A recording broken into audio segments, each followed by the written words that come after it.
So welcome to my YouTube channel nucleus aviation centre. तो आज का हमारा लेक्चर है लुब्रिकेशन सिस्टम। हम लोग आज पढ़ेंगे क्या? Lubrication system. इसके अंदर हम लोग पढ़ेंगे कि लुब्रिकेशन सिस्टम वर्क कैसे करता है, इसका क्या काम है, इसकी क्या क्या प्रॉपर्टीज है, और हम लोग लुब्रिकेशन कितने मेथड है, ये सभी चीजें हम लोग इसके अंदर पढ़ेंगे। तो आज का जो आपका टॉपिक है, लेक्चर टॉपिक, वो लिख लीजिए। आज हम लोग पढ़ेंगे इंट्रोडक्शन। लुब्रिकेशन का इस्तेमाल क्यों आया, क्यों हम लोग को लुब्रिकेशन का जरूरत पड़ा, इसके पीछे रीजन क्या है। तो आज हम लोग इंट्रोडक्शन पढ़ेंगे, फिर उसके बाद पढ़ेंगे टाइप्स ऑफ फ्रिक्शन। इस सिस्टम के अंदर जो हम लोग जितने टाइप्स के पढ़ते हैं, फ्रिक्शन पढ़ते हैं, वो आज हम लोग पढ़ेंगे कितने टाइप्स के फ्रिक्शन पढ़ना है। फिर तीसरा पढ़ेंगे हम लोग क्लासिफिकेशन ऑफ लुब्रिकेंट, ठीक है। फिर लास्ट में पढ़ेंगे हम लोग प्रॉपर्टीज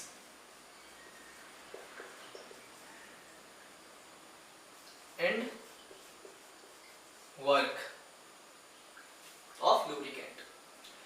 सो नोटबुक निकाल लीजिए, पेन निकाल लीजिए और नोट्स बनाने के लिए। तो इंट्रोडक्शन पार्ट हम लोग स्टार्ट करते हैं, ठीक है। इंट्रोडक्शन पार्ट आज हम लोग स्टार्ट करते हैं कि लुब्रिकेशन का जरूरत क्यों पड़ा। देखिए, जब आप इंजन को स्टार्ट करते हैं, जब इंजन ऑपरेट करते हैं, तो वहां क्या होता है, जो इंजन के इंटरनल कंपोनेंट्स हैं, लाइक क्रैंकशाफ्ट, कनेक्टिंग रॉड, या इंजन की बात करें, पिस्टन इंजन की बात कर रहे हैं, like crankshaft, connecting rod, piston head, cylinder, rocker arm, valves. तो इन सभी में जब हम लोग ऑपरेट करते हैं इंजन को, तो इन सभी में आपस में क्या होता है, एक दूसरे के ऊपर स्लाइड करते हैं, एक दूसरे के ऊपर मूव करते हैं।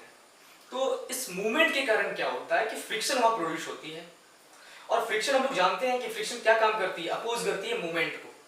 तो ये फ्रिक्शन प्रोड्यूस होने के कारण इस मूवमेंट को अपोज करती है, कंपोनेंट्स के मूवमेंट को अपोज करती है, ठीक। दूसरा कारण क्या है कि फ्रिक्शन जब प्रोड्यूस होती है स्लाइडिंग मोशन के कारण कंपोनेंट्स का, तो वहां पर क्या होता है, टेम्परेचर इंक्रीज हो जाती है, ठीक है। तो टेम्परेचर को हम लोग रिड्यूस करने के लिए इसका हम लोग लुब्रिकेशन का इस्तेमाल करते हैं। उस फ्रिक्शन को रिड्यूस करने के लिए हम लोग लुब्रिकेशन का इस्तेमाल करते हैं। अगर आप सही से टाइमली लुब्रिकेट नहीं करेंगे इंजन को, तो वहां क्या होगा, आपका जंग लग जाएगा, कोरोजन, वहां पे डस्ट पार्टिकल्स जमे हो जाएंगे। तो इन सभी चीजों से बचने के लिए हम लोग लुब्रिकेशन का इस्तेमाल करते हैं। तो नोट कर लीजिए, आज का जो इंट्रोडक्शन में है कि when engine starts, when engine starts, the internal component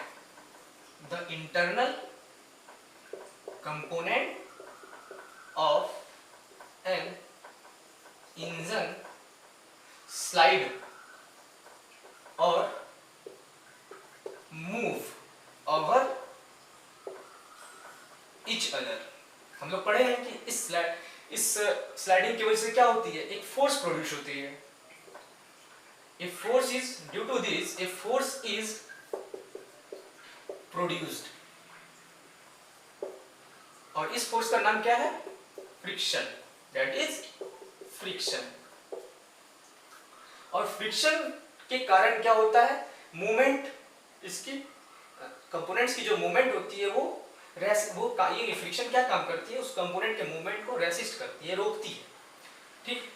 this friction, लिखिएगा, दिस फ्रिक्शन, आपका जो एक दो लेक्चर है इस सिस्टम पे, लुब्रिकेशन सिस्टम पे, आपका एक दो लेक्चर यही लिखने वाला ही है, उसके बाद आपको समझने का है पूरा डिटेल में। पहले आपको बहुत ज्यादा लिखना होगा इसमें दो लेक्चर में।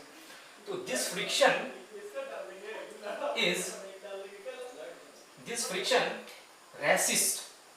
resist the movement of engine components, ठीक है।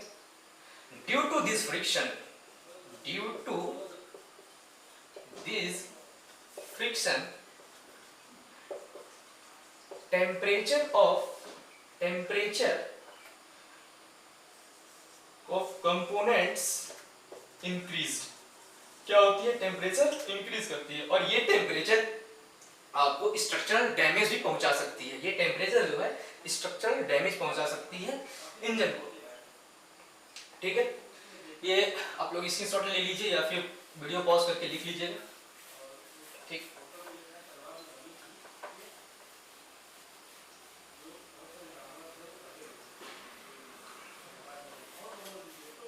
ठीक है।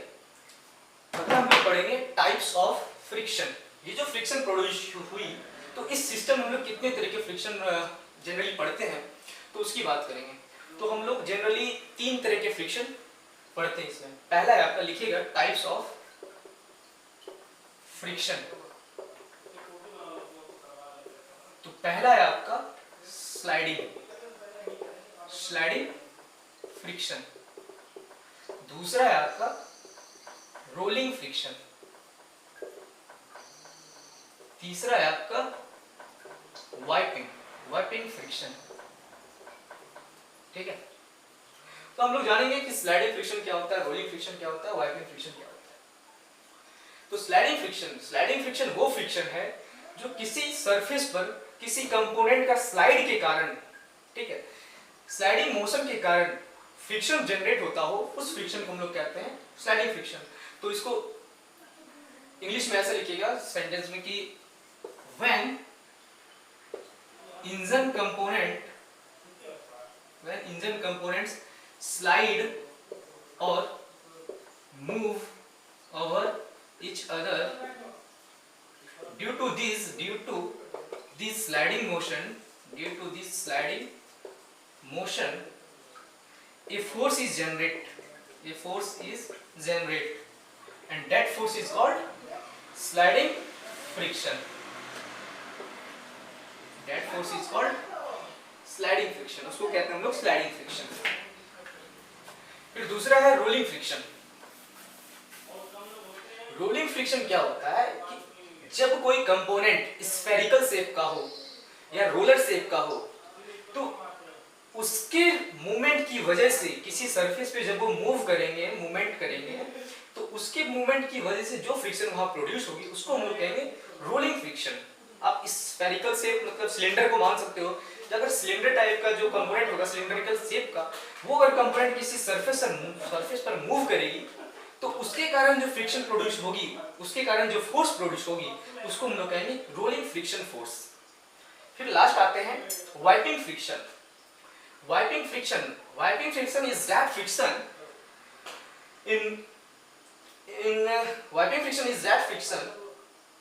which occurs between gear teeth. हम लोग पता है जब दो गियर के टीथ आपस में, एक दूसरे के ऊपर स्लाइड करते हैं, एक दूसरे के ऊपर जब मूव करते हैं, तो वहां पर जो फ्रिक्शन प्रोड्यूस होती है उसको हम लोग कहते हैं वाइपिंग फ्रिक्शन। ठीक है, यानी कि जनरली आप एक सेंटेंस में बोल सकते हो कि wiping friction is that friction which occur between the teeth. Wiping friction is that friction which occurs between gear teeth. ठीक है, तो ये 3 तरह का फ्रिक्शन था जो हम लोग इस लुब्रिकेशन सिस्टम में पढ़ते हैं। ठीक, आप लोग इसको नोट कर लीजिएगा। अब हम लोग का अगला टॉपिक है क्लासिफिकेशन ऑफ लुब्रिकेंट। लुब्रिकेंट कितने तरह से क्लासिफाई किया गया है हम लोग वो पढ़ेंगे। तो हेडिंग डालिए क्लासिफिकेशन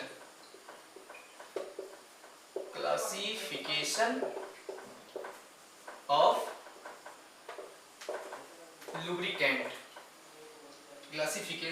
लुब्रिकेंट। तो लुब्रिकेंट को जनरली तीन टाइप में क्लासिफाई किया गया है। पहला है आपका सॉलिड लुब्रिकेंट,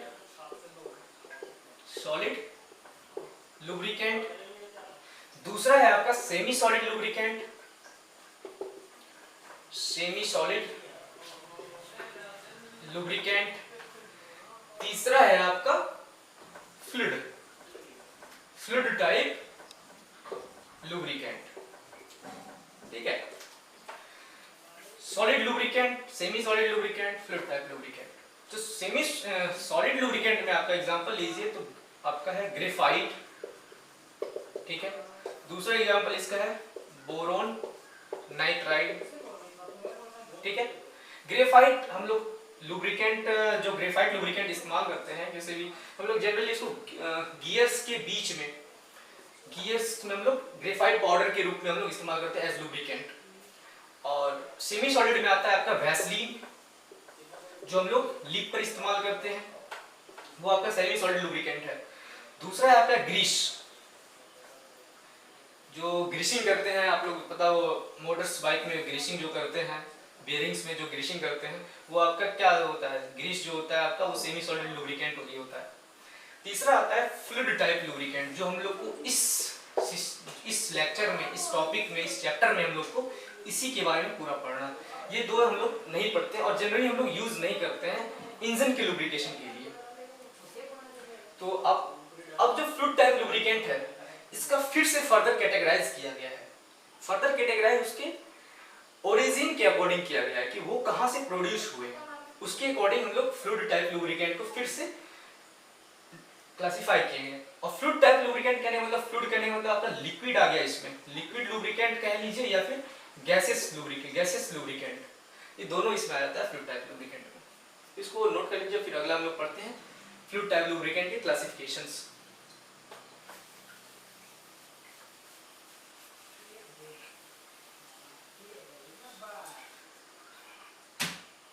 लिखिएगा classifications, classification of lubricant according to their origin। ठीक, according to their origin generally हम चार तरह से क्लासिफाई किए गए हैं।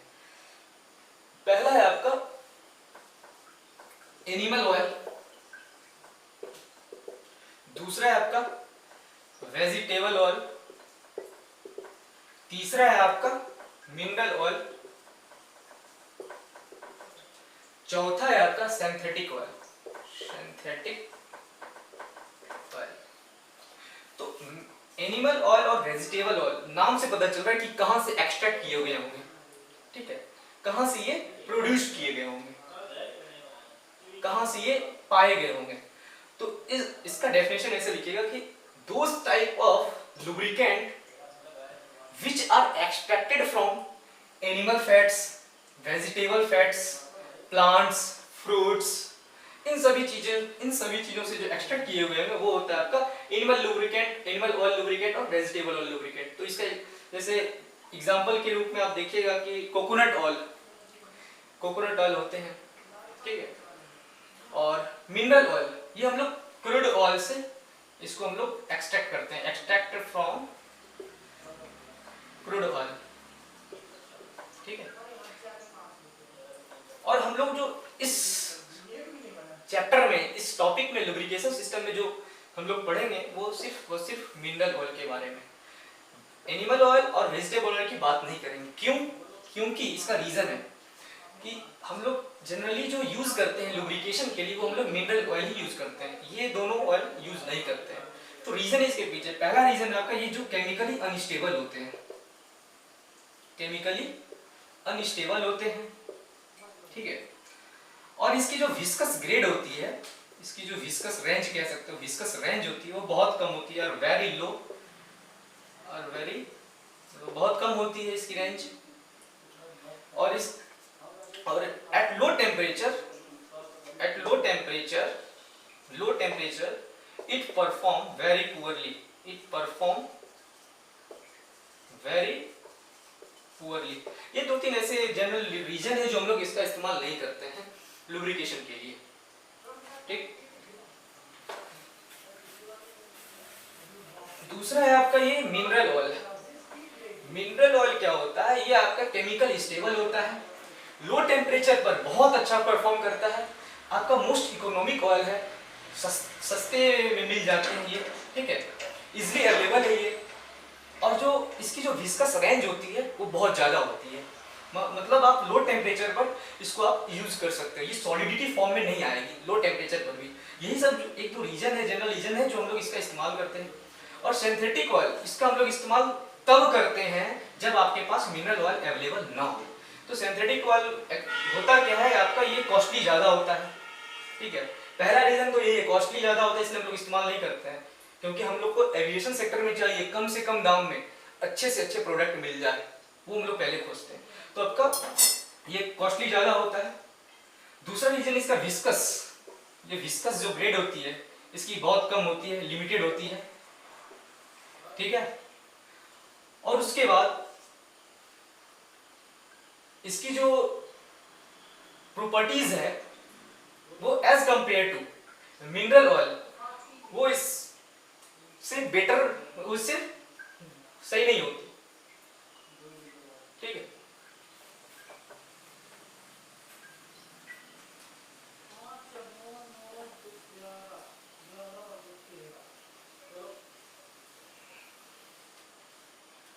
अब हम लोग पढ़ेंगे आगे पढ़ेंगे कि लुब्रिकेशन, लुब्रिकेंट का वर्क क्या है, वो काम क्या करता है। पहला तो हम लोग पढ़ चुके हैं, ये जो भी फ्रिक्शन प्रोड्यूस होती है मूवमेंट के कारण, कंपोनेंट मूवमेंट के कारण, उसको वो रिड्यूस करती है, टेम्परेचर रिड्यूस करती है, ठीक, और फिर प्रोटेक्ट फ्रॉम कोरोजन, ये जंग लगने से बचाती है, और ये एज एंटी वियर और एंटी डेंट भी होते हैं, ठीक। तो लिखेगा वर्क ऑफ लुब्रिकेंट, पहला है आपका रिड्यूस फ्रिक्शन, दूसरा है आपका रिड्यूस टेम्परेचर, तीसरा है आपका रिड्यूस द वाइब्रेशन, जो इंजन स्टार्टिंग के वक्त जो वाइब्रेशन प्रोड्यूस होती है, वाइब्रेशन जो साउंड प्रोड्यूस होती है, वो साउंड को ये कम करती है फ्रिक्शन के लुब्रिकेंट, तो reduce the vibration produced during engine operation, ठीक है। इस आपका लास्ट है कि ये प्रोटेक्ट फ्रॉम कोरोजन, और भी बहुत इसके वर्क हैं वो हम लोग आगे नेक्स्ट पढ़ेंगे, जैसे जैसे आगे जाते ही जाएंगे डीपली इसके बहुत ही कुछ पढ़ेंगे इसके बारे में। आप लोग नोट कर लीजिएगा स्क्रीनशॉट लेकर के, या फिर वीडियो पॉज करके आप लोग नोट करते रहिएगा। और लास्ट हम लोग का टॉपिक है, आज का लेक्चर का लास्ट टॉपिक है हमारा कि प्रॉपर्टीज क्या होनी चाहिए एक अच्छे लुब्रिकेंट का, प्रॉपर्टीज ऑफ लुब्रिकेंट या फिर properties of a good lubricant, of a good lubricant।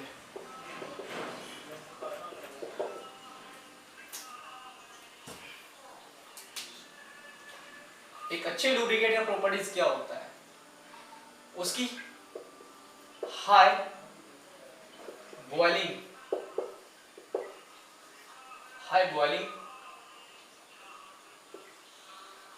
Temperature होनी चाहिए, इसकी लो फ्रीजिंग टेम्परेचर इसकी लो होनी चाहिए, ठीक है। विस्कस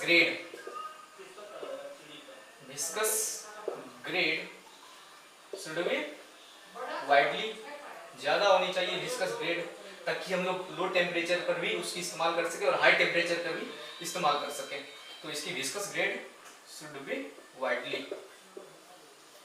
ठीक। और उसकी स्टेबिलिटी थर्मल स्टेबल होना चाहिए, ये थर्मल स्टेबल होना चाहिए, ठीक है। should have the property to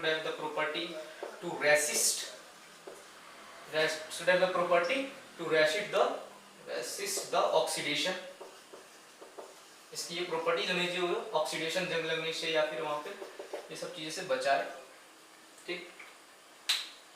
इसको नोट कीजिएगा। आगे हम लोग अब पढ़ते हैं, आज का लास्ट है टॉपिक कि आप किसी भी लुब्रिकेंट को आप इंजन में जो यूज करने वाले हो, किसी भी लुब्रिकेंट को इंजन में यूज करने वाले हो, वो कैसा होना चाहिए, वो मतलब उसके क्या क्या फैक्टर होते हैं जो हम लोग चूज करते हैं लुब्रिकेंट को, कि कैसे हम लोग लुब्रिकेंट का यूज करेंगे। तो 3 फैक्टर पर डिपेंड करता है कि हम लोग किस तरह के लुब्रिकेंट यूज करेंगे।